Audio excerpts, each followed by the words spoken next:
इतने में अभिनव की नजर अनन्या से जा टकराई। इससे पहले कि वो कुछ कहता, अनन्या ने उसे चुप रहने का इशारा कर दिया था। ऐसे में अभिनव ने कहा, हाँ एक्चुअली हम दोनों ही तैयार हो रहे हैं। तैयार हो रहे हो? सुबह हो चुकी है, सूरज सिर पर चढ़ रहा है और तुम दोनों अभी तक कमरे में तैयार हो रहे हो, वाह। उधर से हरदेव ने उन दोनों पर गुस्सा करते हुए कहा। हरदेव पाल सिंह कमरे के अंदर आ गए थे। उन्होंने जैसे ही अनन्या और अभिनव को इस हाल में देखा तो उनके होश उड़ गए। उन्होंने तुरंत अपनी आंखें बंद कर ली और कहा, ओह सॉरी, मुझे पता नहीं था कि तुम दोनों इस कंडीशन में होंगे। अनन्या, मुझे तुमसे कुछ जरूरी बात करनी है। मेरी अभी एक अपॉइंटमेंट है और तुम मेरे साथ उस अपॉइंटमेंट के लिए आ रही हो। अनन्या ने जैसे ये बात सुनी तो उसने अभिनव को अपने से दूर कर लिया, लेकिन अभिनव का हाथ अभी भी अनन्या की कमर में था। अनन्या ने हरदेव पाल सिंह की तरफ देखते हुए पूछा, अपॉइंटमेंट? किस चीज की अपॉइंटमेंट? उसके बारे में हम नाश्ते पर बात करेंगे, लेकिन जरा जल्दी करना क्योंकि मेरे पास ज्यादा टाइम नहीं है, हरदेव पाल सिंह ने कहा और अनन्या के कमरे से बाहर निकल गया। उसके जाने के बाद भी अनन्या को अपने कानों के सुने पर विश्वास नहीं हो रहा था। हरदेव उससे अकेले में बात करना चाहता था। क्या बात है, बड़ी खुश नजर आ रही हो, अभिनव ने अनन्या को छेड़ते हुए कहा। अभिनव की आवाज सुनते ही अनन्या ने फिर से अपने गुस्से वाला रूप धारण किया और भारी सी आवाज में बोली, तुम्हारी हिम्मत कैसी हुई ये सब करने की? कुछ देर के बाद जब अभिनव हॉल में पहुंचा तो उसने देखा कि हरदेव पाल सिंह अनन्या से कुछ जरूरी बात कर रहे थे। AK प्राइवेट लिमिटेड हमें एक डील दे रहे हैं।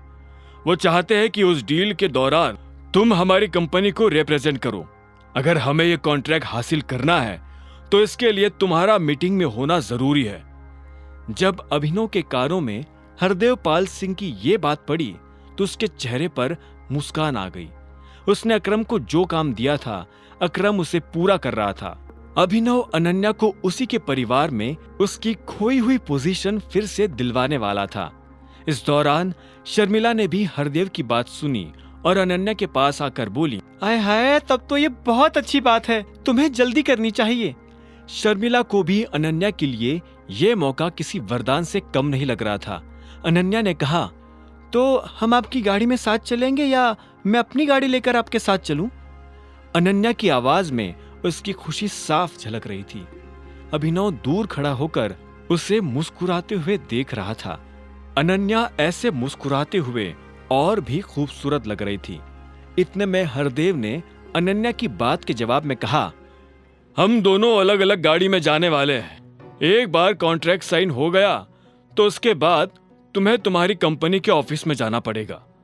इतना कहते ही हरदेव पाल सिंह वहां से बाहर निकल गए थे और अनन्या उनके पीछे पीछे चली जा रही थी। उन लोगों के निकल जाने के बाद अभिनव भी उनके पीछे जा रहा था। अभिनव कुछ देर के बाद अपने ऑफिस पहुंच चुका था।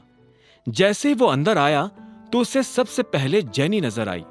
जैनी की नजर जैसे ही अभिनव से मिली तो उसने हिचकिचाहट भरी मुस्कान के साथ कहा, गुड मॉर्निंग अभिनव जी।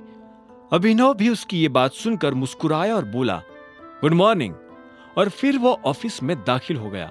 जिस तरह से जैनी ने उससे बात की उसे सुनकर अभिनव समझ गया था कि ऑफिस में उसके बारे में फिर से कुछ गॉसिप शुरू होने वाली थी। वो इन चीजों के बारे में सोच ही रहा था कि तभी उसका फोन बज उठा। उसने देखा कि अलाइना का फोन था। उसने तुरंत फोन उठाया और कहा, हेलो नंदिता। नंदिता नहीं, अलाइना। मैंने तुम्हें ये पूछने के लिए फोन किया है कि तुम 4 बजे तक अवेलेबल हो जाओगे। मैं तुम्हें पिक करने के लिए अपने किसी आदमी को भेज दूंगी, बाद में वो तुम्हें ड्रॉप भी कर देगा। उधर से अलाइना ने कहा। अभिनव ने उसकी बात सुन एक पल के लिए सोचा और आखिर में बोला, ठीक है, चलेगा। इसके बाद अभिनव अगले 3 घंटे तक अपने ऑफिस का काम बेमन से निपटाता रहा। कुछ देर के बाद लंच हो गया था। अभिनव उठा और सीधे कैंटीन की तरफ बढ़ने लगा। वहां अभिनव के अलावा और भी बहुत सारे लोग लंच करने के लिए आए थे। जैसे ही वहां बैठे लोगों की नजर अभिनव पर पड़ी तो उनके हाथ का निवाला हाथ में ही रह गया। वो सब बस अभिनव को देख रहे थे। अभिनव ने उनमें से एक को भी पलट कर नहीं देखा और अपना लंच लेने के लिए काउंटर पर चला गया। यही है वो आदमी जो आज भी काम पर लेट आया था, और तुम्हें पता है ये ऑफिस में असिस्टेंट की नौकरी करता है। आगे की कहानी जानने के लिए देखें अगला एपिसोड सिर्फ पॉकेट एफएम के YouTube चैनल पर, और द रिटर्न ऑफ टाइगर के सारे एपिसोड्स को सुनने के लिए डिस्क्रिप्शन में दी लिंक से डाउनलोड करें पॉकेट एफएम ऐप।